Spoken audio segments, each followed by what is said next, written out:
первую очередь хочу поздороваться. Меня зовут Шериев Ахмед, и я работаю в компании Плана, Windows Phone разработчиком. В последнее время мы уже начали разрабатывать Windows. Мы в последнее время начали разрабатывать Windows 8 приложение, и у нас есть еще Windows Phone приложение.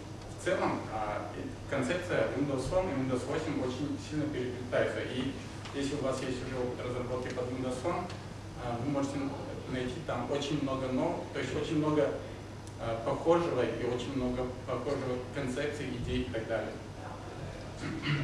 Ну, сегодня я в целом старался собрать именно тот материал, который будет интересен и .NET разработчикам, которые разрабатывают стоп-приложения, то есть то, что новое в Windows 8, и также это интересно будет и Windows Phone разработчикам. То есть то, чего не было в Windows Phone, то есть именно то, что новое появилось в Windows 8.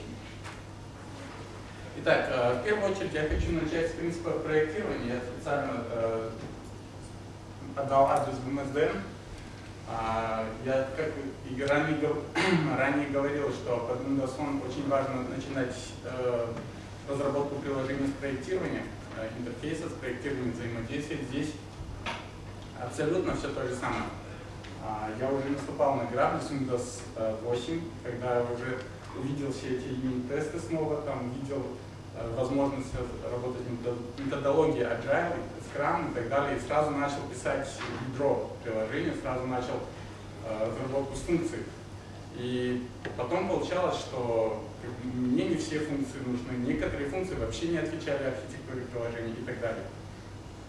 Поэтому очень важно именно начинать изучение разработки с изучения принципа проектирования приложений.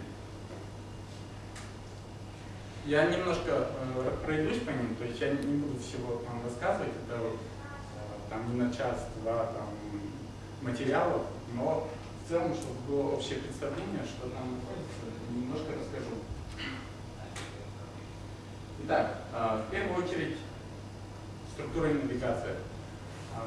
Очень важно проработать то, как пользователь будет взаимодействовать с вашим приложением. Какие данные будут в первую очередь отображаться, какая навигация будет у вашего приложения, какие страницы будут доступны, по каким ссылкам и так далее. Далее, очень важно проработать, как ваши пользователи будут взаимодействовать с вашим приложением. То есть, если мы можем увидеть здесь Application Bar. В Application Bar будут доступны наиболее общие команды, те действия, которые мы можем сделать сейчас. И очень важно прорабатывать, какие команды, какие действия может делать пользователь. То есть, какие действия наиболее приоритетны, что надо показывать, что не надо показывать и так далее. Здесь очень важно не переусердствовать, показывать минимум, но именно тот минимум, который действительно нужен пользователю. Далее, анимация. Windows Phone анимация блока, то есть анимация имела важное значение, но все же очень многие разработчики пренебрегали анимацией, то есть сразу делали переходы, открытие страниц и так далее. С одной стороны, это хорошо, приложение может работать быстрее и так далее, но с другой стороны, анимация — это тоже часть метро. Анимация может нести дополнительную информацию пользователю. Если вы производите какое-то действие, открываете приложение, анимация подсказывает пользователю, что происходит. То есть он показывает, что сейчас мы уходим вглубь куда-то, или уходим в сторону на одном и том же уровне, ну или наоборот, выходим из какого-нибудь раздела на уровень вверх. Дальше по поводу проектирования есть два основных типа проектирования приложения, которые часто комбинируются. Ну и первый принцип — это когда мы вначале видим общее содержание, то есть общий раздел, и потом можем переходить в детали, раскрывать больше подробностей, получать больше информации. Ну, в качестве примера, например, можно привести приложение фотографии. То есть, когда мы запускаем, вот это стартовая страница фотографии, когда мы запускаем приложение, мы вначале видим разделы локальные фотографии, в облаке SkyDrive, Facebook фотографии, Flickr фотографии и так далее. Мы можем открыть какой-нибудь раздел, в данном случае он пустой, и уже дальше изучать, что находится в этом разделе. И второй тип навигации плоская. То есть мы получаем всю информацию на одном уровне и просто переходим с одного таба на другой таб. Примером может послужить приложение People. То есть здесь мы наверху видим соответствующие табы и просто переключаемся, мы не уходим вглубь, внутрь, мы просто переключаемся по табам и изучаем то, что есть в этих табах. То есть мы можем переходить по этим разделам, и, соответственно, все приложение состоит из одного уровня.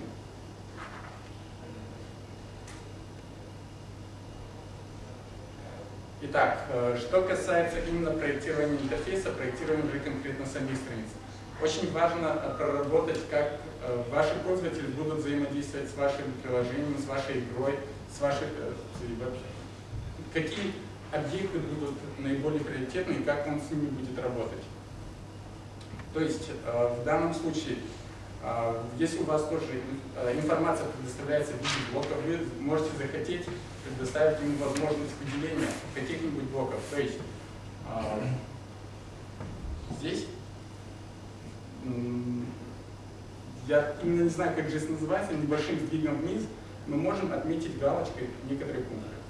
То есть и в принципах проектирования описаны все жесты, и очень важно помнить обо всех жестах, использовать именно стандартные жесты. Не стоит изобретать новых экзотичных видов жестов. Дальше.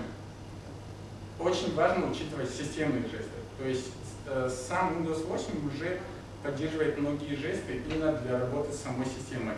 И довольно часто приводимый пример, допустим, вы портируете книжку. Обычную книжку, которая позволяет зацепить уголок и красиво анимированно перелистывать страницу.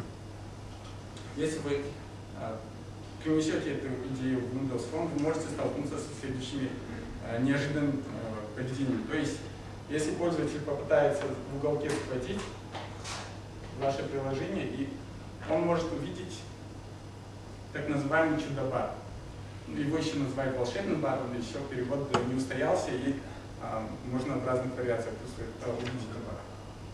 Как? И с другой стороны, если пользователь попытается с этой стороны перелистывать страницу, приложение может вообще свернуться. Этот жест резервирован для того, чтобы переключаться между приложениями, с одного приложения на другое. И, соответственно, есть еще также жесты снизу вверх и сверху вниз, когда мы открываем Application Bar. И надо помнить обо всех этих системных жестах, и очень важно, чтобы ваше приложение не конфликтовало. Соответственно, визуальная обратная связь. То есть, если мы взаимодействуем с приложением, очень важно, чтобы само приложение отвечало. То есть, когда мы нажимаем на какой-нибудь объект, объект должен немножко отреагировать, продавиться, тилт-эффект проявить и так далее. То есть пользователь видит, что что-то происходит, пользователь видит, что он взаимодействует с приложением, приложение ему отвечает. Очень часто можно увидеть приложение, особенно на Windows Phone, когда нет никакого взаимодействия, можно много раз нажимать, а ты не знаешь, что происходит. Там приложение пытается перейти дальше, но ты еще дальше нажимаешь, и приложение не переходит, потому что он по новой запускает и запускает переход. Ну и, соответственно, поворот. То есть Windows 8 может использоваться как в панорамном, так и альбомном режиме. Очень важно проверять свои приложения во всех режимах и убедиться, что поддержка ориентации осуществлена конкретно, и ваше приложение не расползается, когда меняется ориентация. Соответственно, гибкий макет. То есть приложение может использоваться в так называемом закрепленном режиме. То есть, если мы запускаем приложение, пользователь может потом его закрепить. Как это делается? Вытаскивается определенное приложение, и здесь он сбоку закрепляется. И вот в таком закрепленном положении ваше приложение должно показывать корректно текущую информацию. Чуть далее я покажу, как это осуществляется, как можно детектировать закрепленный режим и что показывать пользователю в этом режиме.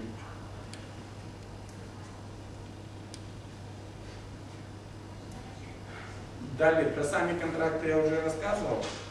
Здесь у нас, я лучше покажу на большом экране, у нас есть несколько новых возможностей в Windows 8.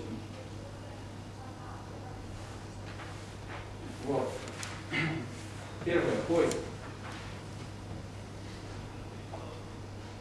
Как можно заметить, те, кто уже работали с Windows 8, они могут увидеть, что многие приложения лишились поиска. То есть для многих удивительно то, что они не могут найти, ну, то есть не могут осуществить поиск внутри приложения. Здесь это неудачный пример, здесь уже явно у нас есть поисковая строка, допустим, people.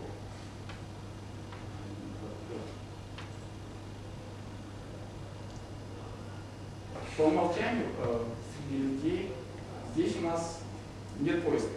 То есть довольно нелогично заставлять пользователя пролистывать весь список контактов, чтобы найти нужный. В Windows Home у нас есть чудо-баре по умолчанию поиск.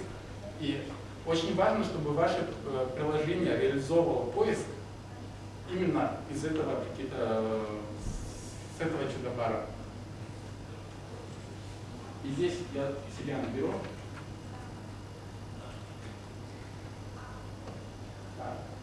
Когда я начинаю набирать поиск и выбираю people, я себя не нашел.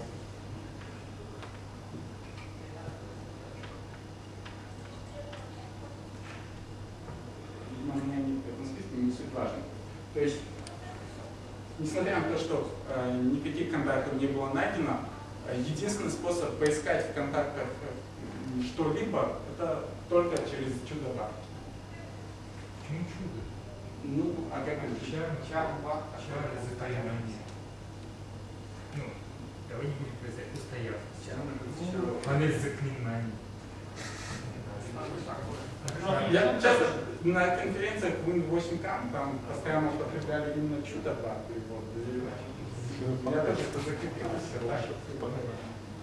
Там еще, насколько я знаю, еще до сих пор идут поводы именно по поводу перевода, как эта панель наилучшим образом перевести, потому что дословный перевод не совсем соответствует.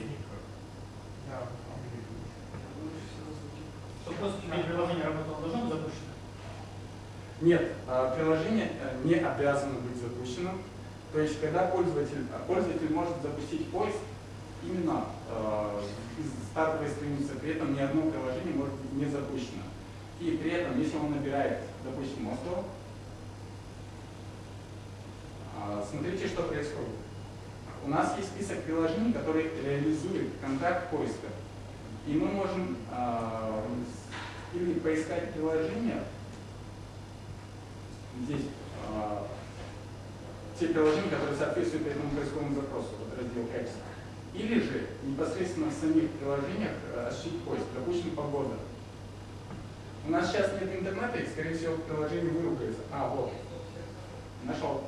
То есть, смотрите, приложение, которое показывает прогноз погоды, осуществляет именно контракт поиска.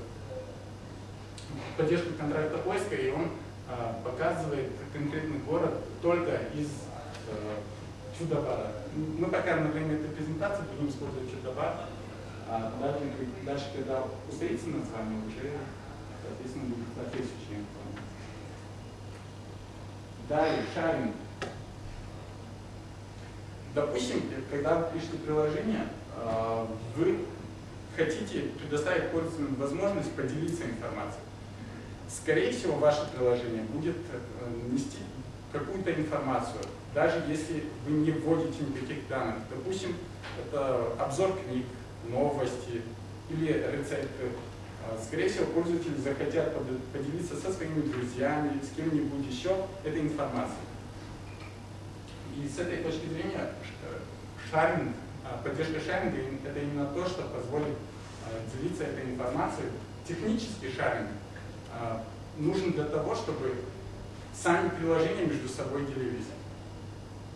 Но если вы разработали приложение, пользователи установили у себя, скажем, Facebook клиент или почтовый клиент и так далее, вы можете не знать, что использует пользователь. И вам достаточно реализовать поддержку шаринга для того, чтобы пользователь через свой клиент, которым он использует, мог поделиться этой информацией. Я не уверен, что сейчас смогу найти пример приложений, которые активно используют шаринг, так как здесь нужен интернет. Но далее уже в практическом примере я покажу, как именно использовать этот шаринг и как он работает.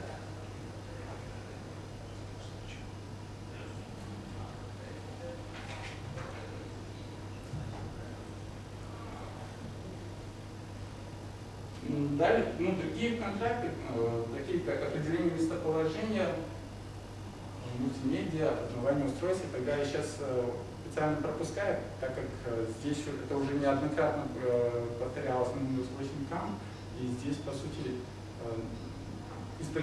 после того, как дойдем до практических примеров, мы увидим, что там практически все по аналогии происходит, и сейчас наиболее интересна именно интеграция с самим Windows 8, с самой системой. Заново элементов. Разработчики Windows Phone могут видеть очень много знакомых элементов. Единственное, что может представлять такой небольшой интерес, то, что из коробки доступен Toggle Switch, то, что было с Server. Да? Когда будет датагрид? Что будет? Датагрид. Датагрид захотел. Я дальше перейду, вот здесь. Для того, чтобы отображать именно списки и данные, вот используются элементы, которые поддерживают отображение коллекций. В данном случае наиболее интересно может быть Grid View, который позволяет группировать данные.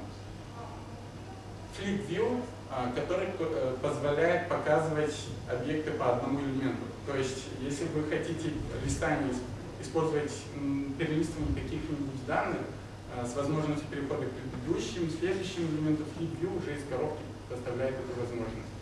И, на мой взгляд, очень интересен Semantic Zoom. Это возможность отображения коллекции в двух видах, в зависимости от того, уменьшает пользователь экран, или, то есть не экран, а интерфейс, или увеличивает. То есть, обратите внимание, главная страница. Здесь у нас есть подписи с названием приложения, иконки большие и так далее.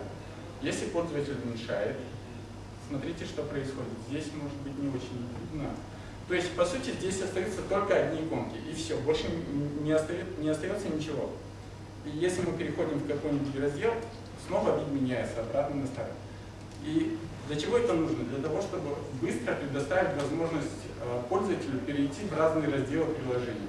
Если вы предоставляете большую коллекцию, вы можете сгруппировать какие-нибудь общие элементы, по которым пользователь очень быстро может переходить в этой огромной коллекции. Ну и, соответственно, еще может быть интересный блоктип, но, в принципе, он уже многим знаком по сторонним элементам. Это компоненты, которые позволяют показывать подсказки. Далее уже приступаем к практическим примерам и начнем с самого простого, именно с навигации приложений, как их реализовывать. Windows Metro-style приложение.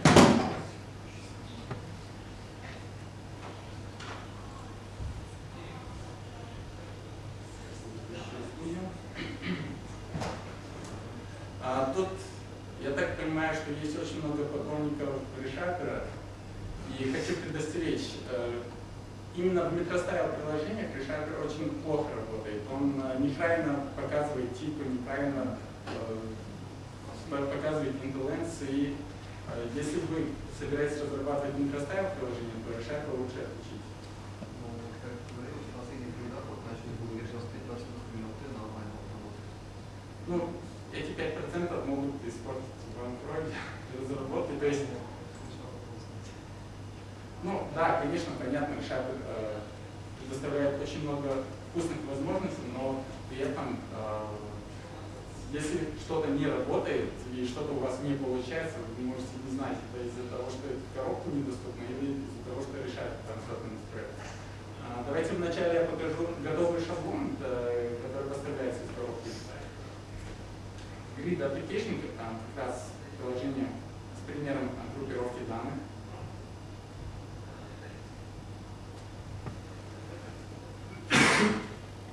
Здесь, в принципе, можно использовать это приложение как раз для изучения возможностей, для демонстрации, то есть для изучения возможностей для навигации и так далее. По сути, здесь предоставляется длинный виды объекта данных, мы можем раскрыть какие-нибудь группы, посмотреть, что в них находится, и мы можем точно так же переходить к следующим элементам в том же уровне и так далее. Здесь доступных из коробки приложений очень многие создают уже готовые приложения, используют только готовые шаблоны, просто наполняют данные и получается вполне работоспособное приложение, которое может показывать нужную информацию, и в принципе это тоже неплохо. Я еще не буду открывать, немножко расскажу про здесь немножко более простое приложение, которое позволяет показывать именно простую коллекцию данных, и мы можем переходить, то есть раскрывать с другой стороны более детальную информацию, и можем, то есть такой же шаблон, который позволит создать простое приложение. Сейчас я хочу показать именно пример создания приложения с пустого проекта, для того, чтобы вы могли увидеть возможности самой платформы, для того, чтобы вы могли понять, что внутри происходит из коробки. Итак, этот замок, который знаком уже многим Windows разработчикам, здесь у нас практически все стандартно, с небольшим исключением. Наиболее интересным Windows разработчикам может показаться новый способ навигации. Если мы раньше приходилось писать навигацию строкой, обычное название страницы, то мы теперь уже можем указать тип, и навигация происходит именно по типу страницы. Давайте реализуем такую навигацию с одной страницы на другую.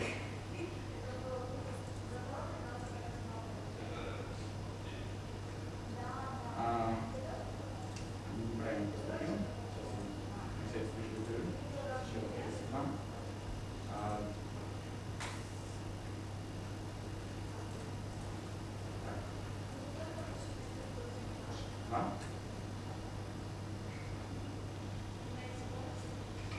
Небольшое отступление по поводу замова.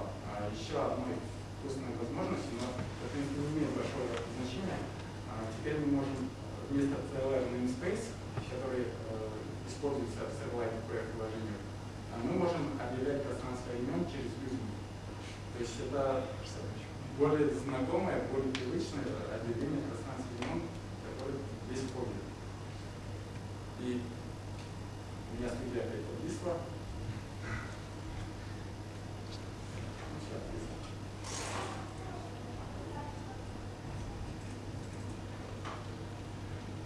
Итак, давайте для начала создадим простую кнопку, которая позволит нам перейти на другую страницу. Мы поместим его внутрь. Я специально его делаю именно по центру, чтобы потом показать другие возможности платформы. И добавим какой-нибудь текст-блок для того, чтобы мы могли понять, где мы сейчас находимся. Студия теперь поддерживает возможность установки свойств как блендер напрямую из дизайнера студийного. И мы можем указать нужный нам стиль. Обычно используем вот этот стиль. И здесь мы зададим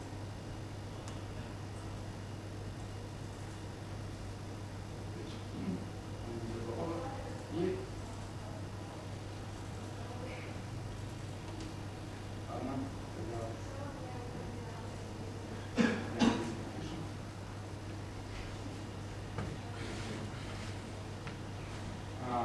принципе, здесь очень знакома навигация в инновационной разработке, как я уже говорил, с небольшим отличием. Здесь мы уже используем объект фрейм.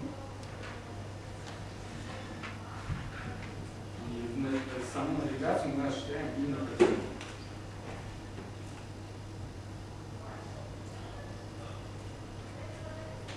Это все, что нам нужно для работы навигации. Мы уже можем проверить. Переход на другую страницу. На этой странице у нас ничего нет, поэтому ничего не отображается. Давайте теперь посмотрим, как использовать стилизованные кнопки. И мы используем его для работы кнопки назад на другой странице. Мы добавим новый текст, новый баттон. Теперь смотрите, мы хотим использовать именно кнопку назад в стиле метро. То есть круглую, которая показывает, что это именно кнопка, с которой можно взаимодействовать. Для этого нам достаточно просто установить соответствующий стиль. Здесь уже из коробки доступно множество стилей, и в частности кнопка возвращения назад. И все, мы уже из коробки получаем сразу типовые шаблоны, то есть стили для кнопок. И здесь, соответственно, добавим навигацию назад.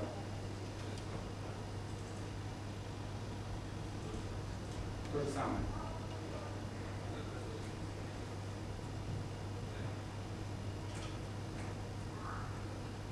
После этих навигаций к самому интересному, именно поддержки закрепленных состояний.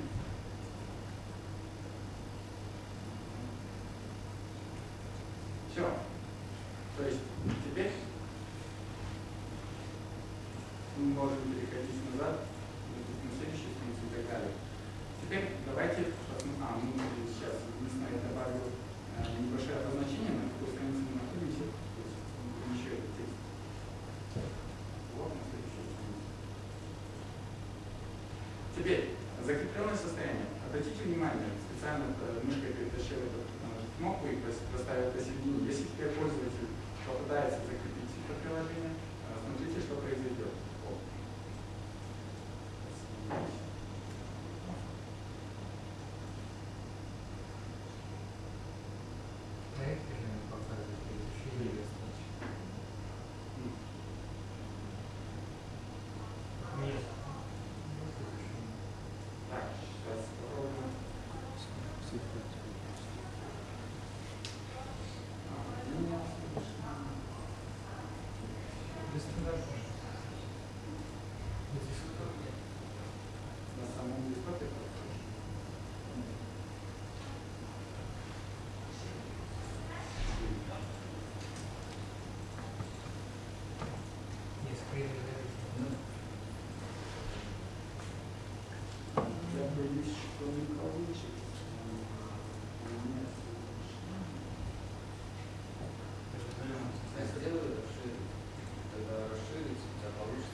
Тогда придется показывать самого ноутбука. Ну что? А вот на 1024 Ну хорошо, тогда я не знаю. Можно попробовать показать самого ноутбука, я не знаю, как это будет отображаться. Так, давайте еще раз посмотрим, попробую привязаться к разрешению. Если не получится, тогда уже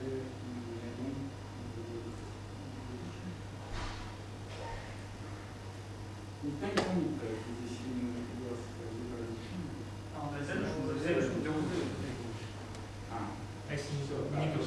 Если не сделаешь, так, если этот экстенд, мы все равно не смогу показать. теперь мне этот экстенд нажимается на втором.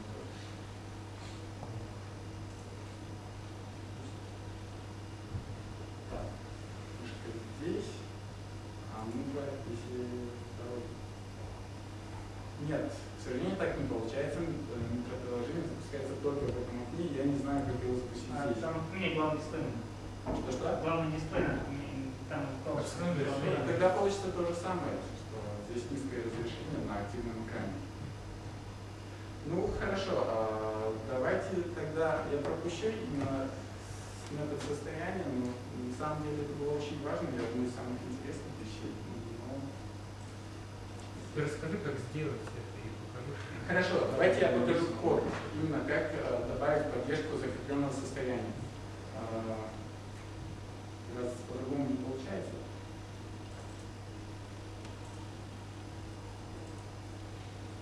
Так, сейчас. Я именно хотел сначала показать сами контракты. То есть, в первую очередь, я выделил именно работу с Application View, как раз для того, чтобы осуществлять поддержку закрепленных состояний именно из-за того, что это то, с чем пользователи постоянно будут работать. То есть, скорее всего, ваши приложения будут плохо закреплять и так далее. Так, посмотрим пример, когда уже ничего не предложишь. А все виды закрепленных состояний? Да. Кто не видит? Давайте я покажу закрепленное состояние на самом планшете. Уже не можем показать.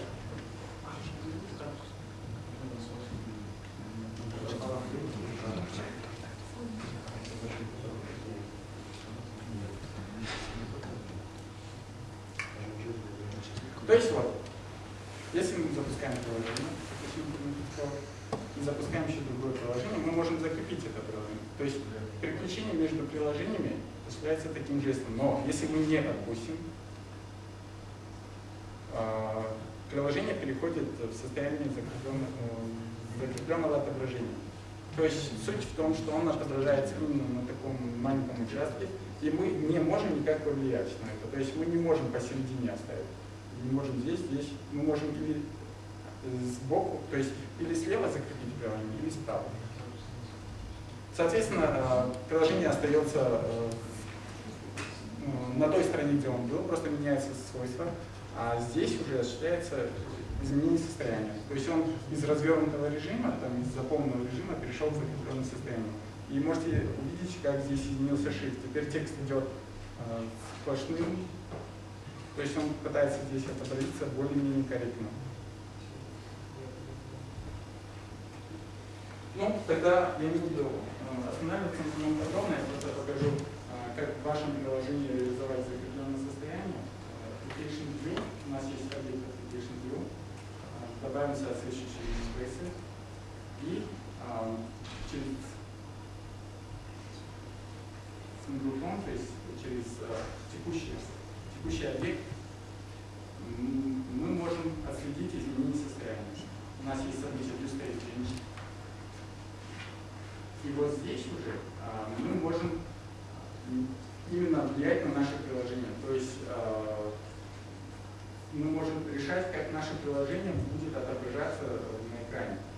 Чаще всего, особенно если возьмете шаблоны, вы можете увидеть, что берутся два отдельных блока, и при переходе в состояние просто скрывается один блок, отображается другой, который соответствует именно отображению закрепленного состояния. То есть в закрепленном состоянии надо ставить самое важное и показывать только это, а все мелочи можно убрать, какие-нибудь детали, там, description и так далее. Да, то есть получается, как можно сделать два представления, одно для закрепленного, одно для реального состояния, и использовать одну там модель, например, для разработки. Совершенно верно. Обычно так и делают. То есть в буквальном смысле создаются два user-контрола, которые предназначены для отображения в закрепленном состоянии и в развернутом состоянии. И используется именно тот view-контрол, который сейчас нам нужен. Ну, так как сейчас нет возможности показывать, я здесь не буду код детально расписывать. Единственное, мы можем через ViewState определить, что сейчас наступило закрепленное состояние.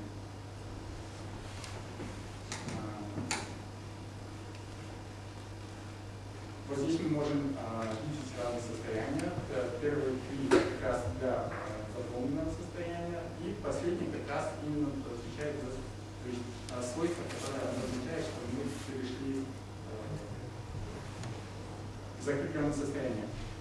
И, соответственно, так не надо делать, если вы делаете серьезно как активное приложение, вы можете изменения следовать в своих view-моделях или можете сделать базовую страницу и уже там определить, какая именно вьюшка будет отображаться. На этом, пожалуй,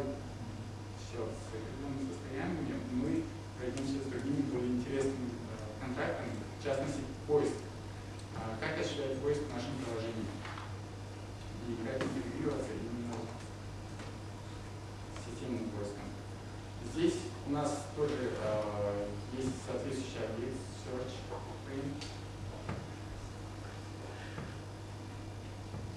Соответственно, мы тоже подключаем. И здесь абсолютно практически все то же самое. Мы можем взять текущий контекст и подписаться на события. Какие у нас здесь есть события, представляющие наибольший интерес? В первую очередь события содержание поиска. То есть это событие наступает, когда пользователь начинает что-то набирать. Мы можем помогать пользователю, подсказывать ему результаты, то есть какие-нибудь поисковые фразы. Рассмотрим пример. Здесь на самом деле все очень просто. В обработчике мы добавим для демонстрации что-нибудь простое. Допустим, скажем, в первую очередь надо достучаться до самого поиска. И вот здесь у нас есть коллекция, которая будет отображаться пользователю. И вот здесь мы добавим несколько элементов. Можно добавить как один элемент, коллекцию и коллекцию из состоящего списка. Мы не будем здесь усложнять. Добавим всего два элемента, которые представляют собой начало поисковой фразы плюс некоторое число. Вот у нас есть поисковая фраза и будет содержать еще один. То есть добавить просто цифру 1. А здесь мы добавим сейчас какую-нибудь не важно. Теперь давайте посмотрим, как это работает.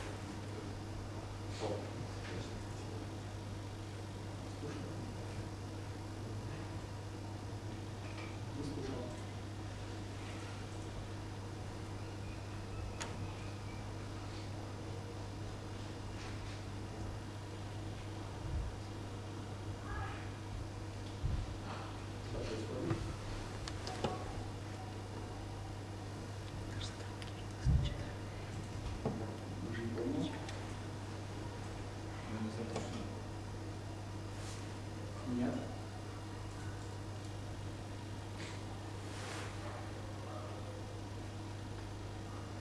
Ты не указал манифест. Точно. Самое главное, самое важное я не указал. Здесь, конечно же, изменилась модель безопасности в Metro-style приложении, очень сильно изменилась. И мы должны явно указать нашему приложению, что он может делать. Для этого есть такой файлик манифеста. И здесь мы явно должны указать, что мы поддерживаем интеграцию с поиском. Что у нас есть? У нас есть формочка, где мы можем указать точку входа в наше приложение, и в принципе его не обязательно показывать. То есть, если мы оставим пустым, мы можем в нашем экзамене динамически реагировать именно на события поиска. Я потом чуть подробнее остановлюсь на этом. И сейчас посмотрим именно, как работают поисковые подсказки. И отсюда теперь уже перейдем в поиск и начинаем что-нибудь набирать. Посмотрите, чтобы мы не набрали цифры, то есть нам уже некие предположения само приложение подсказывает. Это, если вы работаете с документом или с людьми, или еще чем-нибудь, вы можете сами указать несколько фраз, которые пользователь предположительно ищет. И оно интегрируется именно в сам поиск. Еще один интересный момент, то что если у вас приложение уже запущено, поиск откроется именно на той странице, на которой вы сворачивали ваше приложение. Допустим, к примеру, мы запустим еще раз приложение, перейдем на следующую страницу, вот здесь надо было поменять на page-time, неважно, и сворачиваем приложение. А теперь, если снова откроем поиск, так, я теперь не помню из этих аппликейшенов, которые мы два. Так. Начинаем что-нибудь набирать. И теперь, если мы перейдем в наше приложение, так и есть два, обратите внимание, вторая страница так запустилась именно вторая страница. Но, скорее всего, вы захотите сделать специальную страницу поиска, где будет отображаться некоторые результаты. И наоборот, возможно, вы захотите, чтобы только на некоторых страницах работал поиск, а на некоторых открывалась специальная страница, где можно посмотреть результаты. Как это реализовать? На самом деле все достаточно просто. Здесь мы можем перехватить, что приложение было активировано именно из поиска. У нас в этом замке есть OnSearch Activated. И вот здесь уже мы можем узнать, на какой странице мы находимся и выполнить соответствующее действие. Ну, в данном случае возьмем просто приложение. Допустим, наша вторая страница, она в принципе не может поддерживать поиск. И если мы находимся на второй странице, просто вернемся на страницу назад. Как это сделать? Если мы сначала получим активный фрейм.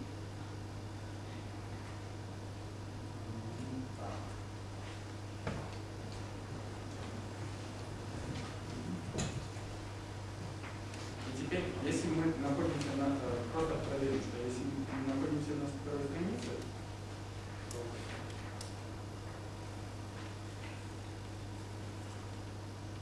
мы просто возвращаемся на страницу назад.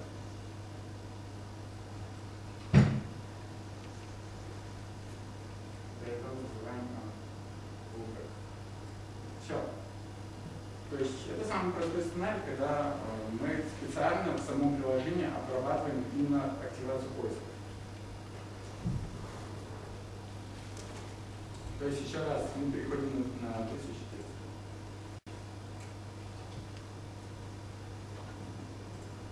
Добавим имя.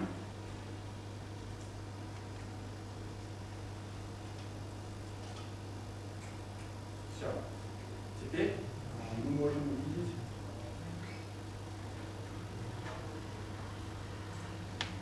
как там происходит запрос, сейчас это наше приложение. Но более интересно может быть другое событие. Для чего это может понадобиться? Допустим, у вас в приложении не такие большие данные, вы можете очень быстро показывать пользователю результат. То есть, если он начинает что-то вводить, вы можете сразу тут же динамически показывать, что в конечном итоге получится. Для этого мы подписываем на события. И вот здесь реализуем. Так.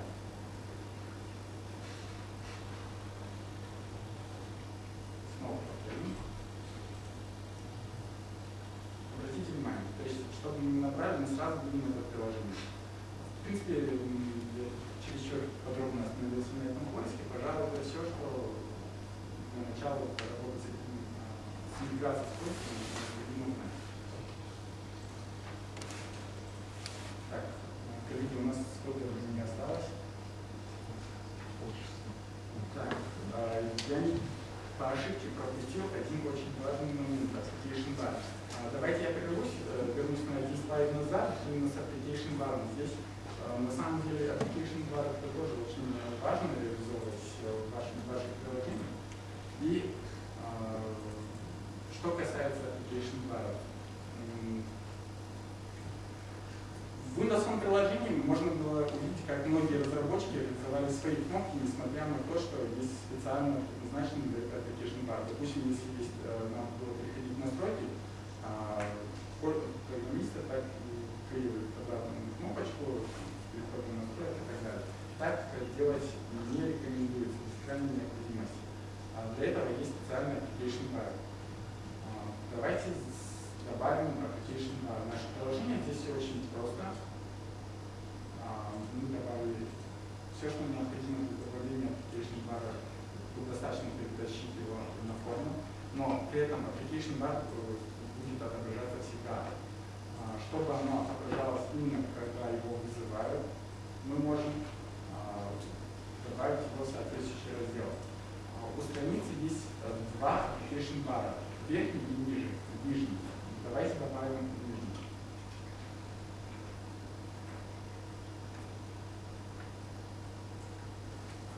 Вот и все, что необходимо для того, чтобы добавить этот application bar.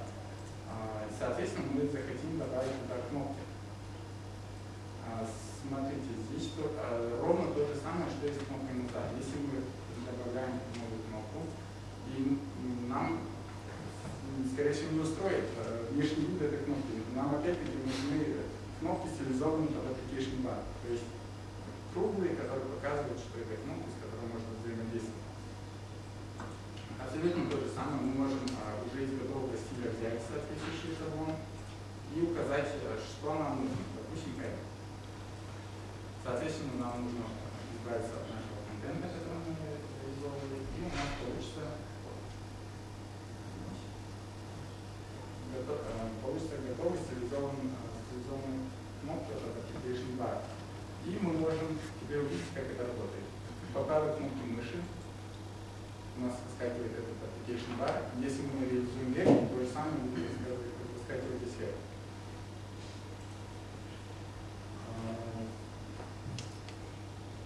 По сути, это все, что касается application bar.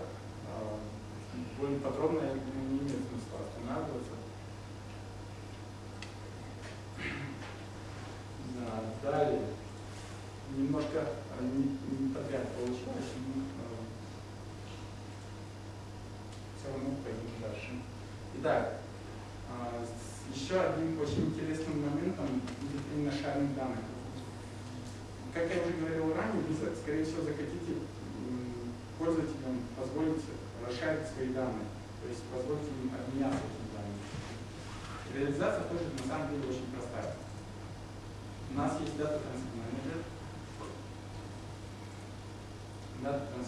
который реализует всю необходимую функциональность для работы с шарингом.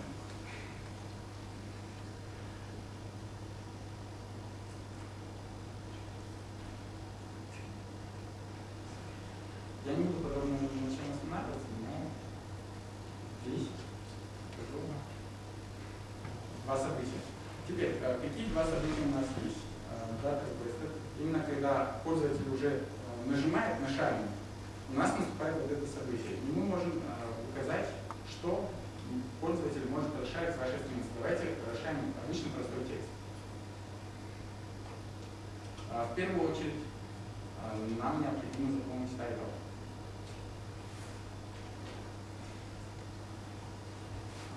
Допустим, это у вас приложение реализует какую-нибудь карту, и вы хотите расширить местоположение на этой карте.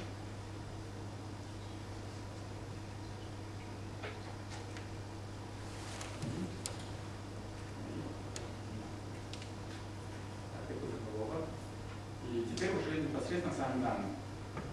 Мы можем расширить не только текстовые данные, но еще картинки, HTML текст, RTF документ, URL. Ну, давайте остановимся на тексте. Теперь, как это работает? Теперь, если пользователь нажимает, то есть переходит на это бар, выбирает расшаривание, выбирает приложение, которое поддерживает шаринг, допустим, почтовый клиент, и все. Здесь уже, соответственно, сам почтовый клиент дополняет необходимые поля. На самом деле все тоже очень просто, и здесь никаких сложностей нет. Соответственно, и я просто расскажу, не буду показывать, расскажу, как добавить поддержку шаринга, то есть, чтобы в ваши приложения могли что-то передать. То же самое, мы переходим в манифест. И здесь мы объявляем соответствующую поддержку.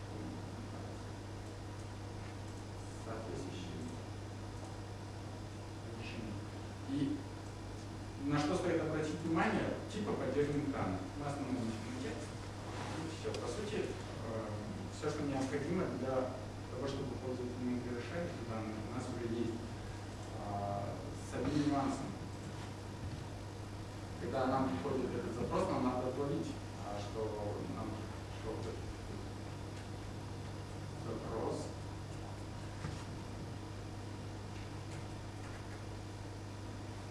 И по сути здесь у нас есть вся необходимая информация информация, что пользователь уже расширил.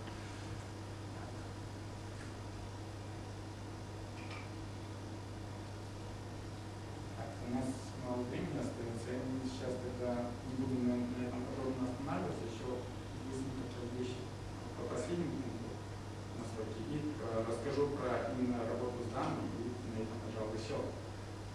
Последний пункт, который хочется осветить, это настройки. Здесь мы тоже с этим сохраним, и здесь абсолютно все то же самое. Мы можем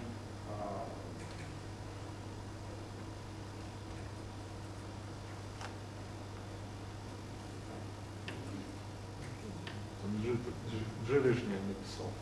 Блин, точно, спасибо. Так. Все правильно. Здесь тоже мы берем текущий контекст и, соответственно, подписываемся на запрос. И здесь мы уже можем в настройки приложения добавить соответствующих кнопок. Давайте сначала посмотрим, как это вообще выглядит. То есть, когда пользователь выбирает настройки, у нас изначально есть permission, то есть то, что есть по умолчанию. Мы хотим еще добавить именно настройки, которые касаются самого нашего приложения. Для этого у нас есть коллекция application commands, и мы туда можем добавить нашу команду. Соответственно, что есть в этой команде?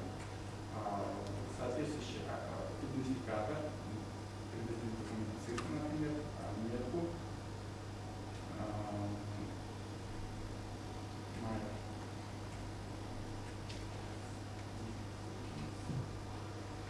и, соответственно, обработчик. Когда пользователь нажимает на эти настройки, наше приложение должно обратно получить это действие.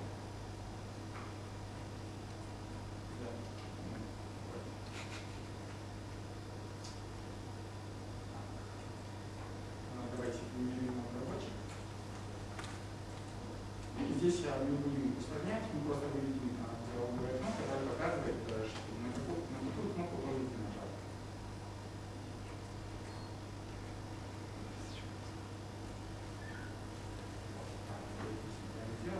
Здесь мы просто покажем тот объект, который мы передали, и лейбл.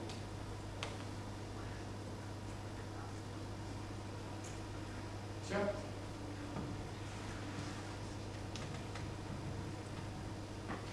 Теперь мы можем видеть в настройках новый пункт, который появился. И когда мы нажимаем, наше приложение может реагировать именно на переход по этим настройкам. То есть мы можем показать отдельную страницу с какими-нибудь переключателями и так далее. Так, ну и последнее. Я уже не буду приводить практические примеры, я просто немножко расскажу о том, как работать с данными. По сути, тут получается аналогичная модель, что и с Windows Phone, с небольшим отличием. В Windows Phone, как помните, мы могли работать только с локальным хранилищем и могли сохранять целые классы. То есть мы в Isolated Storage Settings могли просто передать ссылку на целый класс, и он сам сериализовывал, сохранял. Здесь немножко не так. У нас есть local folder, который аналогичен, но local settings может сохранять только простые типы. Если у нас есть какие-то классы и так далее, нам необходимо сериализацию и десериализацию реализовывать вручную и сохранять именно в local folder как файловый поток. Соответственно, здесь еще два новых пункта. One folder run settings как раз нужен для того, что если у пользователя несколько устройств, он, скорее всего, захочет получить ровно те же данные и на другом устройстве. И здесь мы с помощью этих хранилищ облачных можем сохранять в облаке определенные данные и с другого устройства получить их. И последний temporary folder. Это нужно для того, чтобы кэшировать какие-нибудь данные. Здесь у нас локальный кэш. То есть если мы, допустим, загружаем какие-то картинки, показываем его пользователю, на Хатаконе был как раз пример, когда я показывал приложение фликера. То есть на первой странице отображать множество картинок, и при переходе мы переходили на другую страницу для более подробного рассмотрения одной картинки. И когда мы возвращались назад, мне приходилось заново видеть эти все картинки, потому что приложение в памяти не оставалось. И, соответственно, temporary folder это может в данном случае помочь. Мы можем загруженные данные из интернета быстренько в него сохранить и теперь уже забирать какую-нибудь информацию не из интернета, а просто из локального хранилища. А что позволит данные? Я сейчас не готов точно ответить на этот вопрос, но, насколько я знаю, сама система заботится о том, что там хранится, и он может быть подчищен самой системой. Это основное отличие от local folder, так полностью аналогичная работа. То есть сама модель работы с temporary folder абсолютно одинаковая. То есть рассчитывать на то, что там долговременно будет храниться какая-то информация, конечно же, не стоит. Собственно, на этом у меня все. Если у вас есть какие-нибудь вопросы именно касаемо разработки по Windows 8, я могу о других аспектах в общих словах рассказать, то есть то, что вам больше всего интересно.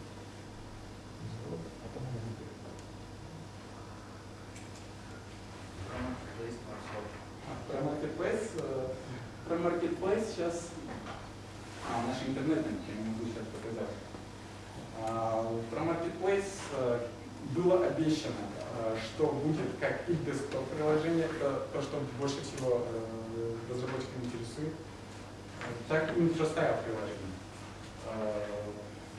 И, соответственно, в данный момент вы не можете публиковать свои приложения из России. И все, что там опубликовано, сейчас не продается. То есть там сейчас он находится в состоянии бета, и даже если вы скажете, что это платное приложение, сейчас пользователи смогут скачать его бесплатно и проверить. Я видел, там у некоторых приложений бесплатных есть try и buy кнопки. Совершенно верно. Это сделано именно для тестирования самой модели, покупки и так далее. Но на самом деле не платится. Все те деньги, которые потратили. Само собой, в релизе это все будет совершенно по-другому.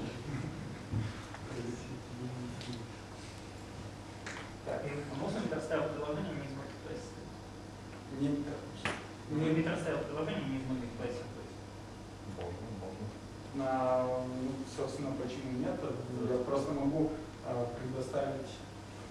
Ахмед, это хороший вопрос. Ахмед, ты же помнишь, я прислал тебе, как можно сертифицировать же, его можно сертифицировать приложение на себя, подписать. Ну да. Бинарик. И можно установить звук компьютер, можно.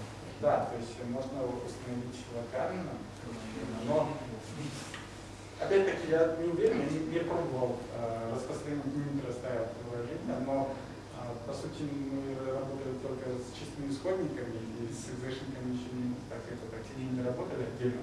Если я еще заказчик, я могу просто дать какой-нибудь инсталлятор, чтобы поставил на приложение и не отсылать там приложение Microsoft на проверку. Я думаю, такие сценарии все равно будут. По идее, ничто не мешает это сделать, потому что, допустим, к примеру, возьмем Windows 1. Для того, чтобы экзафайл запустить на нем, нужно было сам телефон предварительно разлочить, если вы хотели залить экзафайл локально. А здесь какой-то процедуру проходить не надо. Меня знаешь, что пугает? Когда Visual Studio ставит, у вас теперь есть на месяц девелоперская лицензия. Да, в принципе, она, возможно, Ахмед, если можно запустить Visual Studio, там сейчас русский запусти, по-моему, там в разделе сейчас деплой нет. Пропустил проекта? Вскоре сейчас package. Create package to use locally много. Ответ на наш вопрос. Да, там создастся фактически package, и к нему будет еще бинарик. Ну, фактически это тот самый транспорт. Там будет бинарик, а в этом Давай. Ну, по сути, смотрите, здесь этот бинарник собирается и запускается локально, при этом не требуется никаких активаций и так далее. И, соответственно, на другой машине нет причин, что она не запустилась. Он опять скажет, что уже приложение, скорее всего, оно установленное.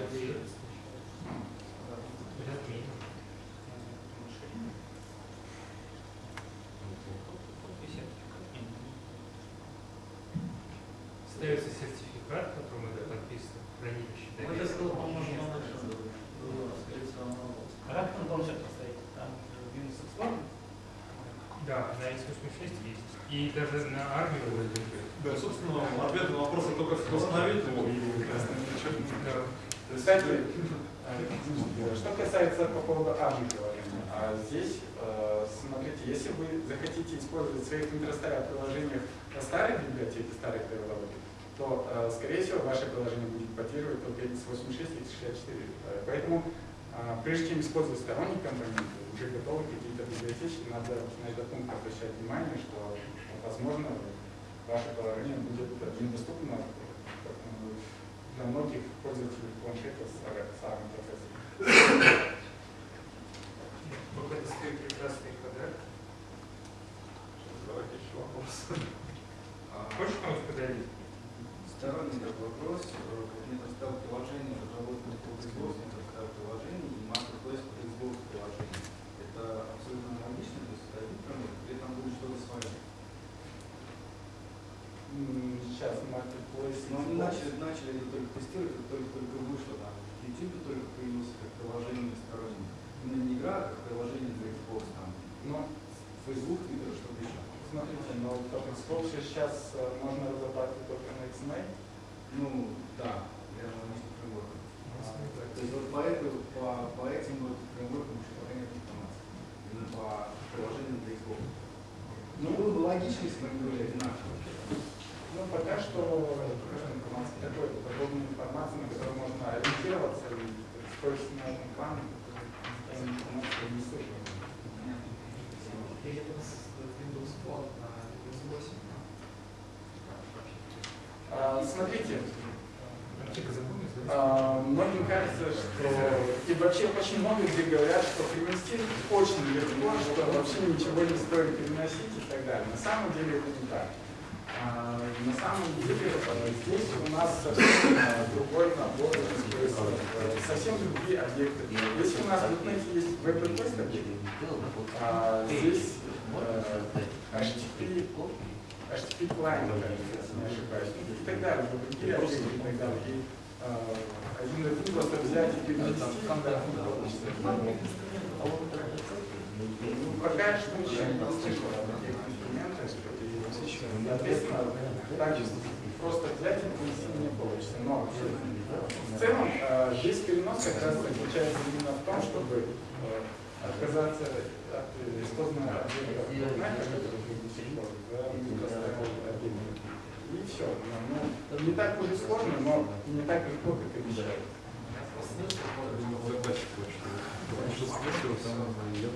Да, об этом очень много говорят, что это похоже и так далее. Но здесь надо учитывать, что есть свои контролы, которые нет аналога Windows Phone приложений. И, соответственно, просто взять, если вы возьмете все как есть, даже если вы сможете запустить, представьте, то, что был интерфейс, который был предназначен для маленького экрана, и на целый планшет, на такой огромный, и все может оказаться не так очень хорошо в вашем приложении, если один в один принесете пользу. Вот я слышал, пока обещают, что будет Windows Phone 8, будет там все едино, а пока что еще. На самом деле сейчас не стоит ориентироваться на ту информацию, что говорят о Windows Phone 8, стоит дальнейших планов. Это все случаи. Да, эти случаи, причем... Такое бывало, я слышал, чуть ли не x86. Да, я слышал от того, что, то есть, что я слышал, что вы сможете запускать XAP файлики прямо в Windows 8, вообще просто вот XAP обычно под Windows Phone. Ну, это были слухи, официального подтверждения нет. И слышал обратную ситуацию, когда что в Windows Phone 8 появится WinRT. То есть вы можете свои Metro-style приложения запускать на Windows Phone 8. Это более вероятно. И ни то, ни другое абсолютно не подтверждено. Еще